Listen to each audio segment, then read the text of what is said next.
Меня зовут Ярхамов Ильнур, и с вами проект «Татары мира». Последние недели вы могли наблюдать один за одним скандалы, которые связаны с отношениями России с тюркскими странами, которые раньше входили в Советский Союз, а именно Азербайджан, Киргизия и Казахстан. И самым незатейливым образом во всех этих скандалах с тюркскими республиками было вписано имя и действия депутата Госдумы и главаря ЛДПР Владимира Жириновского. Первый конфликт, который был развязан Жириновским, это с Азербайджаном. 30 июля во время своего YouTube-стрима Жириновский очень резко, хотя и в привычной для себя манере, высказался, что думает об Азербайджане. Давайте послушаем его прямую речь и сделаем сами выводы. Мы должны вернуться на все территории Российской империи и Советского Союза. Южный Кавказ – это наша зона влияния. И 200 лет они были под нашими знаменами. И армяне, и азербайджанцы. Поэтому здесь нам выгодно, они же зовут. Мы же туда не идем с войной, а армяне просят. Но, чтобы не погибали русские солдаты, мы вызываем дорогого руководителя Азербайджана и один на один говорим: Ильхам, твой отец был великий, мудрый человек, так сказать, Гейдар Алиев, замечательно, я его знал. Поэтому, Ильхам, значит, у тебя будет территория, которая тебе хочется, но ни одного русского солдата никто не имеет права даже посмотреть косо. Ты меня понял, Ильхам? По-другому нужно действовать. И он прекрасно понимает, что он потеряет свой пост, что у него там диктатура, там полно оппозиционных сил. Если Байден захочет, там его свергнут в течение 2 недель. Только мы можем спасти его, как мы спасли Пашиняна. Чем именно тут Жириновский задел и оскорбил Азербайджан? Во-первых, своим тоном. Знаете ли, в этом году Азербайджан победил в противостоянии с Арменией. Государство показало свою эффективность как на военном, так и на дипломатическом, экономическом поприще. И не без помощи Турции уж, конечно. Во-вторых, Жириновский своими словами дал понять, что якобы в Азербайджане погибают русские солдаты. Видимо, российские солдаты-миротворцы себя в Азербайджане чувствуют в безопасности. Ну да ладно, это я придираюсь к тому, что Жириновский русский националист, хотя вы и так без меня это знаете. Но факт. Якобы, со слов Жириновского, есть какие-то потери из числа русских солдат, и в этом виноват президент Алиев. В-третьих, Жириновский своим указанием на оппозиционные силы в Азербайджане и на то, что там диктатура, явно дает понять, что Россия наготове может въехать во внутриполитические дела Азербайджана и дестабилизировать там внутриполитическую ситуацию. Согласитесь, звучит как шантаж. Ну и самый интересный тезис про то, что Россия отстояла Пашиняна в руководстве Армении. Это вообще какой-то лютый фейк. В апреле, когда в Армении был внутриполитический кризис, Россия вообще-то открыто и публично устами Дмитрия Пескова поддерживала оппонента Пашиняна, а именно Роберта Кочаряна. Пашиняна у власти сохранила Турция и Эрдоган, как это ни парадоксально. После этого высказывания Жириновского МИД Азербайджана отреагировал. Суть реакции Азербайджана – это дипломатическая нота, которая заявляет, что такие, как Жириновский, мешают мирным отношениям между Россией и Азербайджаном. Там потом в Азербайджане пробудился местный, свой азербайджанский Жириновский. Речь идет о бывшем азербайджанском после Исфандияре Вагабзаде. Он, конечно, круто наехал на Жириновского, но вот эти его оскорбления в адрес русских, русской нации моментально Исфандияра Бахтияровича ожириновили. Ну а Жириновский пожинает свои плоды и делает лицо, что он рыцарь на белом коне, потому что вызвал в публичное поле, то есть перед нашими глазами, существо русофоба Вагабзаде. Согласитесь, вы ведь до этого скандала не знали никакого Вагабзаде?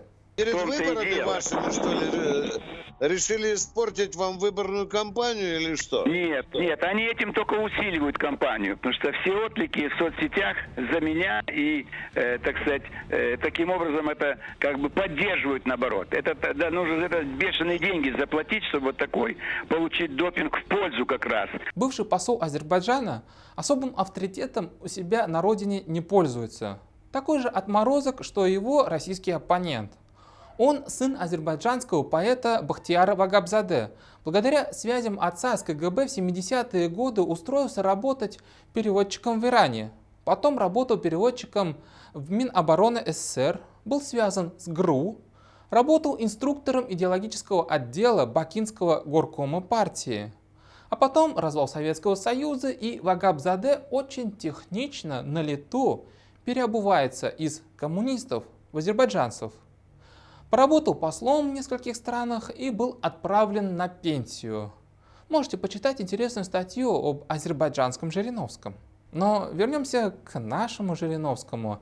Очевидно, что после своих наездов Жириновскому пришлось немного остыть, чтобы Россия совсем уж не отбросила Азербайджан в объятия Турции, чтобы продолжились отношения с этой Кавказской республикой.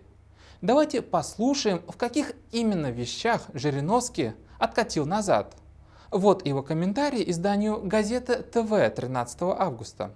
У вас на «Комсомольской правде» с Варсобиным, он тоже меня спрашивал, ну вот что там делать, Карабах, то, другое, третье, там ведь все-таки вот уже человека 4 погибло, ДТП с вертолетом, может быть, там стреляли, сейчас вот опять какой-то был случай. Да.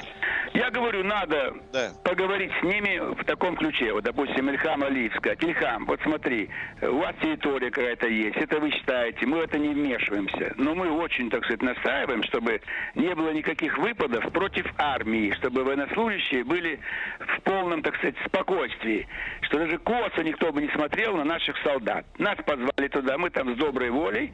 Вот это они ухватили, как будто бы я как бы командую Алиевым и говорю ему, как себя вести. Ну, чудаки, это просто мой сценарий, как можно как бы посоветовать, чтобы не было никаких инцидентов, чтобы наши солдаты там находились, может быть, и 2 года, и 3, и 5, и, может быть, еще больше будет. Как видите, Жириновский дезавуировал свои слова про якобы диктатуру в Азербайджане и тамошние оппозиционные силы, выставив вперед лишь свои слова про заботу о русском солдате. Переходим к событиям в других тюркских государствах, в Казахстане и в Киргизии. Там стала появляться информация, что в этих странах подвергается преследованию русскоязычное население. В середине июля на спортивных сборах в Иссык-Кульской области Кыргызстана сверстники избили 9-летнего мальчика. Родители ребенка заметили побои не сразу, а когда увидели синяки, то их увидели и в СМИ нескольких государств. Выяснилось, что мальчика избили якобы за то, что он христианин.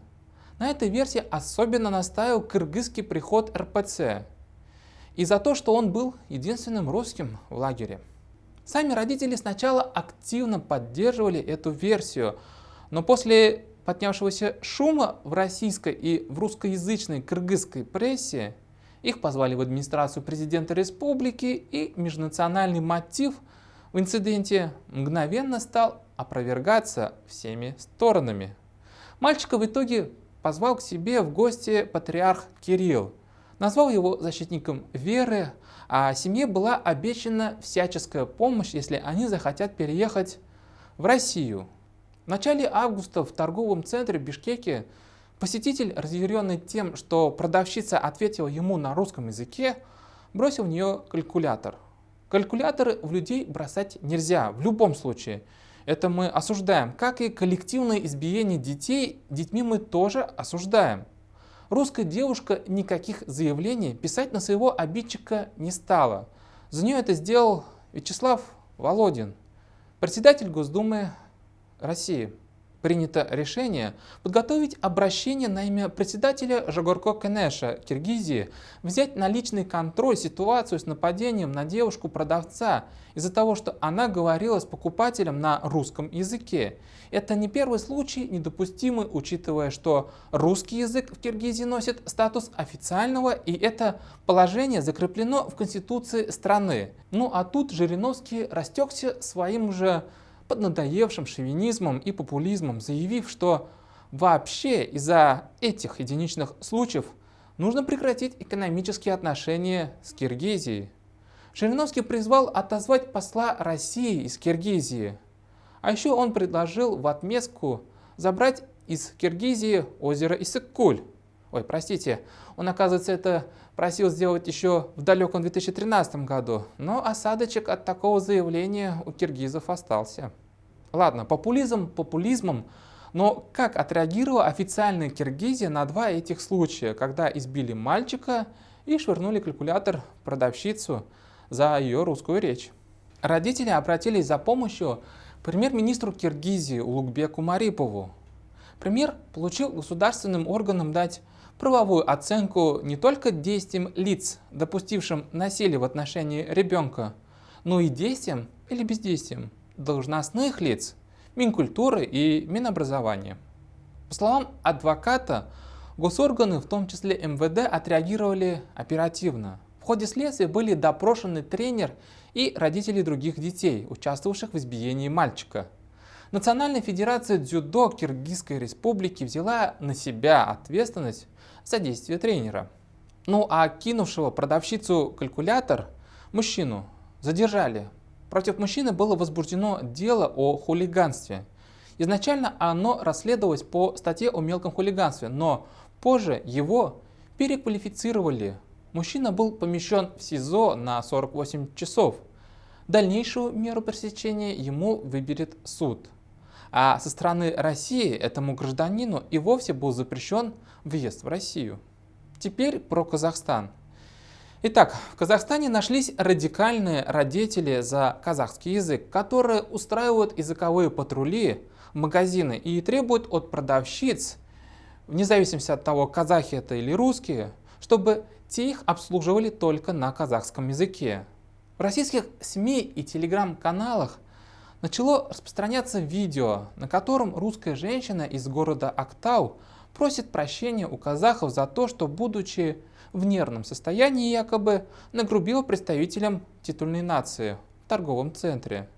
В частности, она заявила, что город Актау, который в советское время носил название Шевченко, был построен русскими. Саламат Сызбек, казак Еле. Я, Егор Валерия Николаевна, 2 июля 2021 года по адресу город Актау, в здании «Звезда Актау» произошел инцидент с молодым человеком, с незнакомым мне. И я в нервном состоянии сказала очень нехорошие слова. Шевченко строили советские люди-коммунисты, проектировщики из Ленинграда, которые верили в интернационал и не были озабочены вопросами, кто строит этот город, казахи или русские. Мы, как и в случае с Киргизией, осуждаем всякое давление на людей преклонного и вообще какого-либо другого возраста. И считаем, что люди, которые позволяют себе осуществлять это давление, нарушают этические нормы и совершают преступления. Языковые патрули в городах Казахстана устраивает и организовывает активист Куат Ахметов. У него есть YouTube-канал «Тиль Майдана онлайн-партиясы». Активисты языкового движения Куата Ахметова называют русскоязычных жителей Казахстана гастарбайтерами. Хотя они проживают в Казахстане не один десяток лет, а может и вовсе не одно поколение. Думаю, татары Башкортостана тут могут понять русскоязычное население Казахстана, ведь из стана радикальных башкирских националистов и этномиссионеров тоже звучит тезис, что Башкортостан только для башкир. И недовольные татары пусть уматывают себе в Казань. Действия Куата Ахметова уже осудили в России. Ему МИД России запретил въезд в страну на 50 лет. К слову, власти Казахстана также осудили идеологию и деятельность Куата Ахметова, назвав все, что он делает, пещерным национализмом. Вот, послушайте первого заместителя руководителя администрации президента Республики Казахстан Даурена Абаева. Вне всяких сомнений, такие прецеденты недопустимы и возмутительны. И поэтому правоохранительные органы дадут справедливую правовую оценку. Не потому, что российские депутаты возмутились, а потому что в нашей стране, в принципе, подобные вещи жестко пресекаются, вне зависимости от того, кто подвергся дискриминации и по какому поводу – казахи, русские или представители других этносов. Более того, вы знаете, подавляющее большинство наших граждан осуждает такие проявления пещерного национализма. К сожалению, такие вещи происходят во всем мире. И это не говорит о том, что подобные вещи поощряются государством или являются тенденцией. Разве можно по неадекватным поступкам 2-3 человек судить о положении дел в стране с 19-миллионным населением? А что в это время делает Куат Ахметов? Призывает к отставке Даурена Абаева. Правда, недолго. Почему? Потому что буквально 15 августа Куат Ахметов записывает видео, где обращается к властям России и просит оставить в покое его родню, которая проживает в Омске. Его родственники в Омске являются коренными и законопослушными жителями России. Ассаламу алейкум. Уважаемые Министерство иностранных дел Российской Федерации, у меня большая просьба. У меня есть близкий родственник, его зовут Ергали Купеев. Он уроженец города Омска, Омской области. Прошу его не трогать, так как он пожилой человек. Он родился, вырос в Омской области. Человек очень эмоциональный, часто нервничает. Речь у него всякая, может фантазировать. Ну, человек, так как пожилой, прошу Ергали Купеева, человек в возрасте, он родился в Российской Федерации, в Омске. Прошу моего родственника не трогать. Будьте людьми, пожалуйста. Не трогайте Ергали Купеева. Он блогер, у него есть YouTube-канал Кинесары Сарбаздары. А теперь давайте послушаем, что именно сказал якобы родственник Куата Ахметова Ергали Капаев. Ну вот, друзья мои, слышали, да, новость, что всех родственников Ахметова, которые живут в России, теперь начнут гнобить. Понимаете? То есть им теперь надо всем бежать в Казахстан. А те, значит, которые там работают, то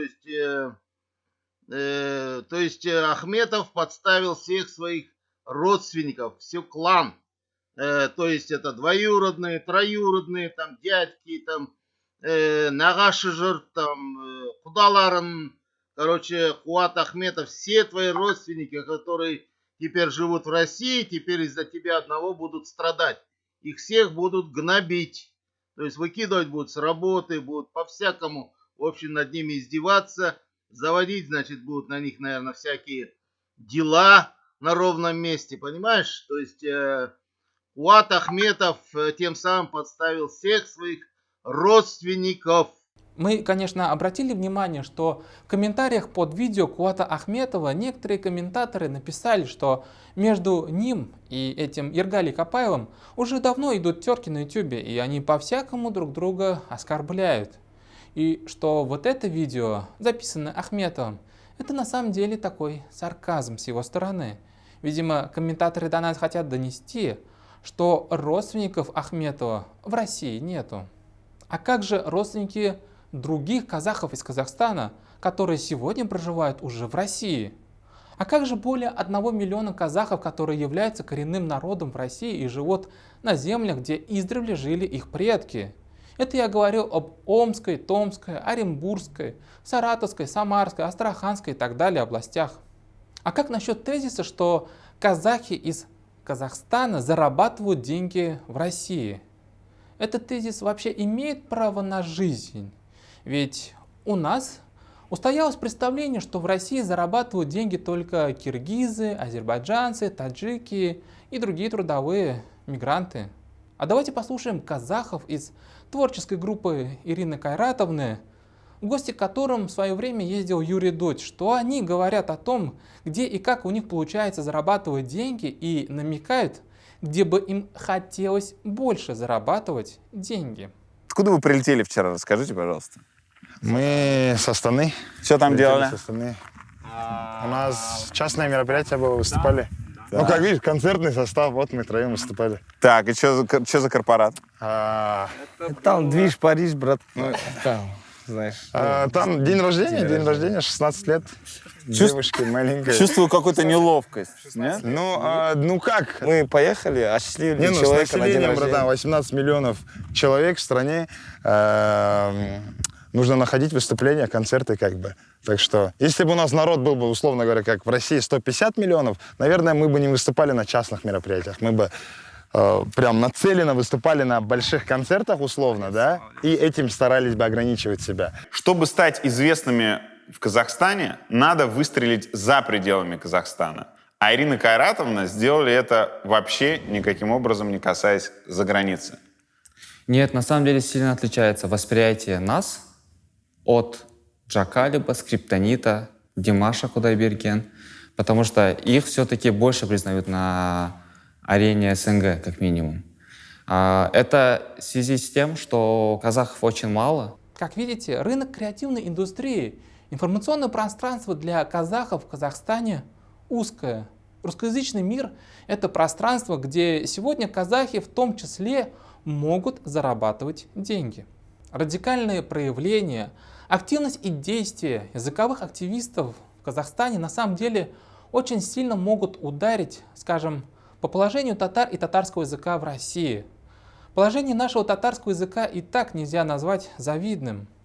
Но возбуждая в России русский пещерный национализм в лице того же Жириновского, казахи и киргизы только подкидывают снаряды русским националистам, чтобы окончательно задушить татарский, башкирский, ногайский и другие языки народов России. И давайте будем честны. И в Азербайджане, и в Киргизии, и в Казахстане есть пророссийские партии среди политической элиты. Как, впрочем, в Азербайджане есть протурецкая партия. Наверное, такая же партия есть в Казахстане с Киргизией. Но там, опять же, наверное, и прокитайская партия тоже есть. Так или иначе, нам, простым тюркам, то есть татарам, башкирам, казахам, киргизам, узбекам, нагайцам, пора бы уже задуматься о пользе друг для друга. Ну а проявлениями пещерного национализма, как со стороны тюркских стран, так и в самой России, хотят воспользоваться сомнительные политики, да и в целом наши с вами враги. Не поддавайтесь на провокации, будьте бдительны.